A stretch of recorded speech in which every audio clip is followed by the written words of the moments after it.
Well, howdy ho, good neighbor. What is going on in Oakland? That's right. There is crime and punishment going on in Oakland. So I have a few stories that I want to share with you about could you live in Oakland?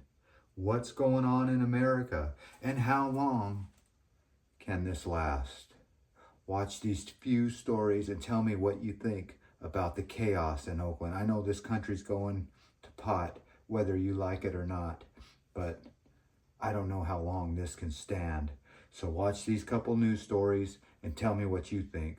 I'm going to have a couple, a video series about what's going on in Oakland. So this intro might look familiar because I'm going to do it more than once. That's right. So what is going on in Oakland? You tell me. Let's go watch this video, and it's not good. Okay, bye-bye, everybody. Oh, you know the drill. Peace, love, and all that hippie jazz. Bye-bye, everybody. Well, people living in an Oakland homeless encampment are now hoping that the courts will prevent the city from clearing them out. The camp, whose residents say they're all battling significant health issues, filed a lawsuit alleging discrimination after the city tried to clear that encampment this week. Here's NBC Bay Area's Valina Jones. After 4 years of living in a small encampment on the Toll Plaza beach, Robbie Simpson and 6 other people were told by the city of Oakland they would have to leave. Everybody helps everybody out here. They let people run. They get medications for people. I guess there's safety here. This week, a judge granted a temporary restraining order after the group filed a lawsuit. The order, which expires next week, temporarily prevents the group's RVs and cars from being cleared during the current heat wave. Simpson says he has a brain injury and cares for his dad with dementia. He also says he and the others living in the encampment need more than basic city services to survive. They say they've offered resources and stuff, but they've come out here with like some lunches or something. Michael Perillo claims the city hasn't offered them adequate resources to address the needs of the unhoused community. A community, he says, is largely living with disabilities and medical issues. Come out and offered us things, but nobody's ever received anything for it, so it's pretty much an empty promises. Some people say that there is places to go to, and other people say there isn't. The group's attorney claims the city informed them it does not have the ability to accommodate the group's needs, including care for individuals living with HIV/AIDS, PTSD, and dementia. But Andrea Henson argues disability laws require them to. They should not be placed in a position worse off or that will expose them to immediate and irreparable harm than what they're facing right now. There's really no reason, there's no imminent reason or danger to move these individuals. And so that's what we're fighting for, is that the city follow their policies.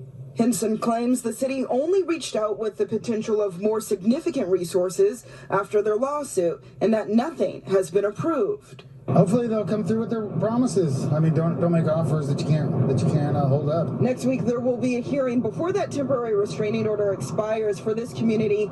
They're hoping that the city will be able to provide the needed resources and housing before they are officially moved out of this location. In Oakland, Valina Jones, NBC Bay Area News. Family-owned convenience store in San Francisco's Richmond district is picking up the pieces once again after at least 9 thieves broke in and stole thousands of dollars worth of cigarettes. So the owner tells our Kevin Coe this is the 4th break-in at his store, and it could be the last straw.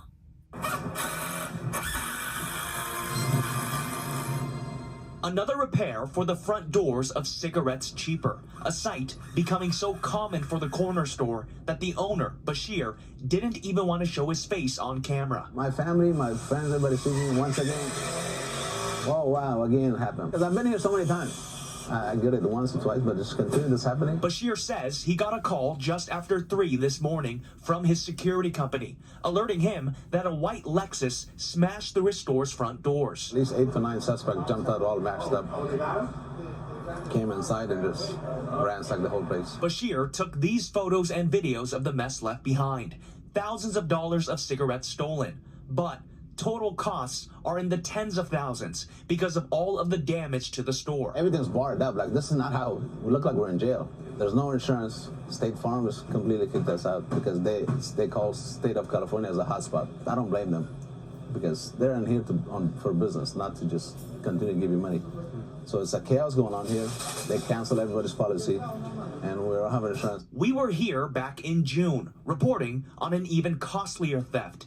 Thieves left with $80,000 worth of cigarettes and a safe with $20,000 inside. If we cover that, where they're going to come from, the ceiling next? That's why Bashir says this may be the final straw for the family-owned store that's been here since 2003.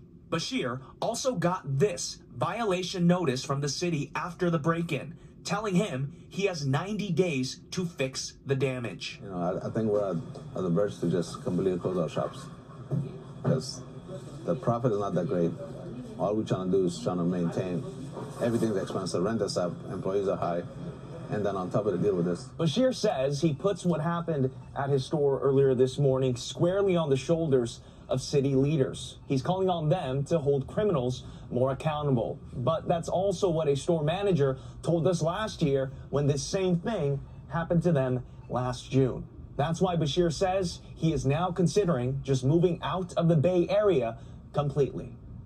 Has been stealing garage door openers from cars and then using them to get into the homes. KTVU crime reporter Henry Lee live tonight in Moraga with the latest on this one. Henry. Yeah, in at least two of these cases, the burglars opened up the garage, actually briefly made it into the actual home, but luckily they've never made any contact with the residents. They've just found a garage door opener. They're opening the garage, and then three of them are running into the garage.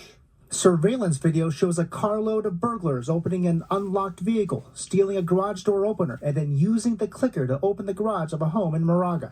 It happened on Larch Way at about 6:30 Sunday morning. Moraga Police Chief John King says it was just one of many incidents reported in the neighborhood at the time. We're at about 15 vehicles, unlocked vehicles, were accessed and ransacked, and I believe 4 homes where the garage doors were open. 5 people arrived in what turned out to be a stolen Lexus and checked for cars that were unlocked. They're looking for a crime of opportunity.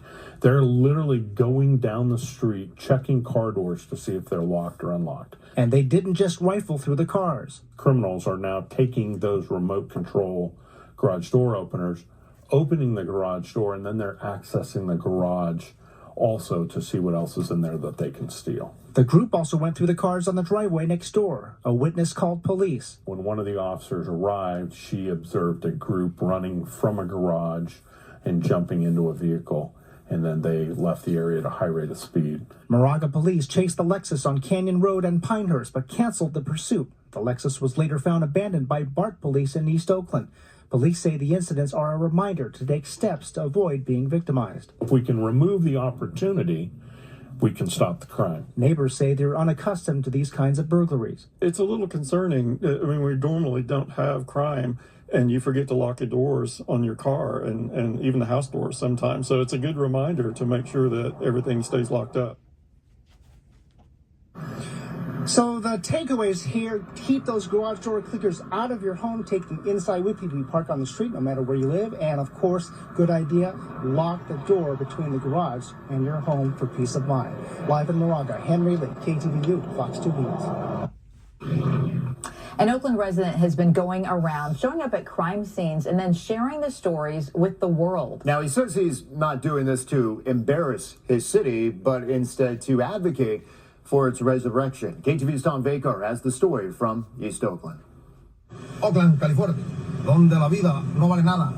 Oakland, California, donde la vida no vale nada. In English, Oakland, California. Here, life is worthless. Oakland is very, very hard to live in, you know, with all the problems in the city left us. Gregorio Ramon, 20 years an Oaklander and a frequent online commentator, now has 72,000 Instagram and TikTok followers of his video commentaries documenting Oakland's crime online. Oakland never be like that before. Never. You got some problem, but not like that. For almost 2 years now, he's shown hundreds of crime scenes, burning or burnt out cars, boarded up crime-ridden businesses, crazy driving, blight, trash, and tragedy. And the city don't do nothing. Despite that, he uses his social skills to promote some local restaurants, such as La Casa de Maria on 98th Avenue in East Oakland, right across the street from Bishop O'Dowd High School. He has become a kind of folk hero. People, kids come in and show up and want a signature and what, I mean, that's the image that we need for Oakland. Somebody to step up again. This gives local merchants a chance to do more business with a lot less crime pressure on them. We are here that we support anything happen in the city in the good way. That we are here to provide not only a good food, but also a safety environment.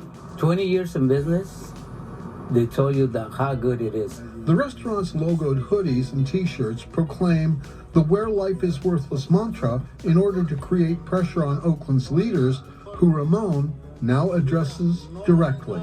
You have to do something right away, because it's like it's nobody not safe no more.